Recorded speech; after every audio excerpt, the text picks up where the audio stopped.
என்கிட்ட நிறையா பிரச்சனைகள் இருக்குது, நிறையா கவலைகள் இருக்குது. எனக்கு நான் என்ன பண்ணுறேனே தெரியல. ஆனால் இந்த உயிருக்கு யாருக்கு நீங்கள் மட்டுமே சொந்தம். இந்த கவலைகள் சொந்தம் கிடையாது. கவலை நீ ஒட்டிக்கிறது தான். அது ஒன்றும் உங்கள்கிட்ட வந்து ஒட்டாது. தூக்கி போட்டு இதை நான் சாதிப்பேன்ட்டு போடா அப்படின்ட்டார்.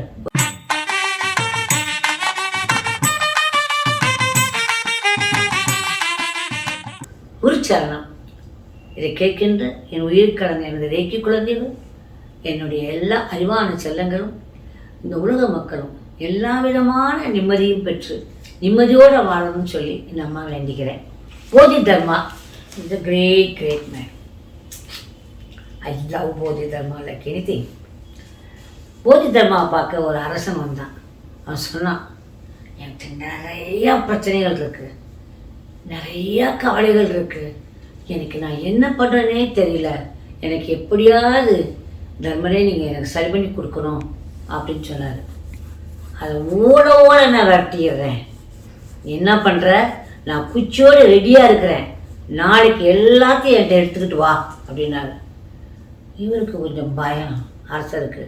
குச்சியோடு நிற்கிறேங்காரு, நம்ம கவலைகளை எடுத்துக்கிட்டு எப்படி வர்றதுன்னு யோசிச்சுட்டு மாறினா என்ன பண்ணார், வந்துட்டார். ஏன்னா கொஞ்சம் பெரிய ஆள் இல்லை, சொன்னபடி வந்துதான் ஆகணும். வந்துட்டார்.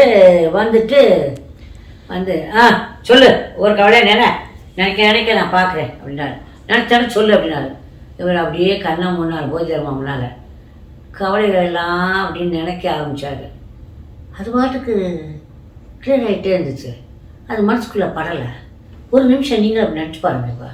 அந்த டெலிவியூ மைக் சொல்கிறேன், போதி தர்மா அப்படின்னு நினச்சி உங்களோட பிரச்சனைகளை அப்படியே நினைங்க. Just think. அப்படி உள்ளே போங்க, வெளியே கொண்டு வாங்க, அப்படியே கொண்டு போங்க. உங்களுடைய மூச்சு இருக்குது, நீங்கள் உயிரோடு இருக்கீங்க, உயிர் இருக்குது, கவலை இல்லை, போயிடுச்சு. உண்டா இல்லையா? ஒரு நிமிஷம் இதோடு சேர்த்து 1 to 8 ஒரு நம்பரை நினைங்க. அந்த நம்பரை நினச்சிட்டு நீங்கள் போதி தர்மாவை நினச்சிட்டு நீங்கள் அந்த கவலையை ஒவ்வொரு கவலையாக கொண்டு வாங்க. என்ன கவலை இருந்தாலும் கொண்டு வாங்க. அது உங்கள் உயிர்லேருந்து பிரியும் அப்படியே. ஏன்னா உங்கள் உயிர் இருக்கு இல்லையா? இந்த உயிருக்கு கூட யாருமே வரல. உங்கள் உயிர் கூட யாராவது பிறந்தாங்களா? இல்லை. உங்கள் உயிருக்கு வேறு யாராவது சம்பந்தம் வச்சுருக்காங்களா? உங்கள் உயிர் உங்களோட தான். உங்கள் பிள்ளையாக இருந்தாலும் சரி, உங்கள் புருஷனாக இருந்தாலும் சரி, இல்லை மாமியார், ஆல் த ரிலேட்டிவ்ஸ் எல்லாமே இருக்கட்டும். ஆனால் இந்த உயிருக்கு யாருக்கு நீங்கள் மட்டுமே சொந்தம். இந்த கவலைகள் சொந்தம் கிடையாது.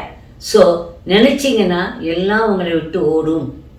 கொஞ்சம் போதி தர்மா போய் கம்ப்யூட்டர் அடிக்க கூட இல்லை, வச்சு விட்டா இருந்தார். எல்லாம் கண்ணை தோன்று ராஜா பார்த்தாராம் போதி தர்மாவை. ஒன்றுமே இல்லையே அப்படின்னாராம். கவலை நீ ஒட்டிக்கிறது தான். அது ஒன்றும் உங்கள்கிட்ட வந்து ஒட்டாது. தூக்கி போட்டு இதை நான் சாதிப்பேன்ட்டு போடா அப்படின்ட்டார் போதி தர்மா. அதுதான் பெரிய மனிதர்கள், குருமார்கள் இல்லையா? சூப்பர் குருமார்கள் அவங்கெல்லாம். என்ன அப்படி யாராவது ஒருத்தரை நினச்சி அவங்கள்ட்ட சொல்லி தூக்கி போட்டு போயிட்டீங்கன்னா அது போயிட்டே இருக்கும். 1 to 8 அது ஒரு குரு. தூக்கி போட்டு போயிட்டே இருங்க. நோ கவலைகள். ஓகே, தூக்கி போட்டு நட்டால் பிறம்பு ரெடியாக வச்சுருக்கேன், அடிச்சிடுவோம். ஓகே, அந்த கவலையை கவனிக்க அது அப்படியே கரையும். நீங்கள் எவ்வளோ நேரம் தான் நினச்சிக்கிட்டே இருக்க முடியும்? இப்போ ஒரு காலகட்டத்தில் எவ்வளவோ ஒரு குழந்தை இறந்துருந்துருக்கலாம். அதை அப்போ நினச்சி பார்த்தா ஒரு காலகட்டத்தில் அது மறந்துடும்.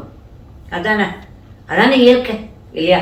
எவ்வளோ பேர் இறந்துருக்காங்க, அதெல்லாமே கூடவே இருக்கிறது இல்லை. அது ஒரு சமயத்தில் அப்படி வரும், அப்புறம் அது போயிடும். அவ்வளோதானே. கவனிக்க போயிடும். அதுதான். Okay, I love you all my lovely children. Good luck கண்ணுங்களா. நோ கவலை. ஓகே.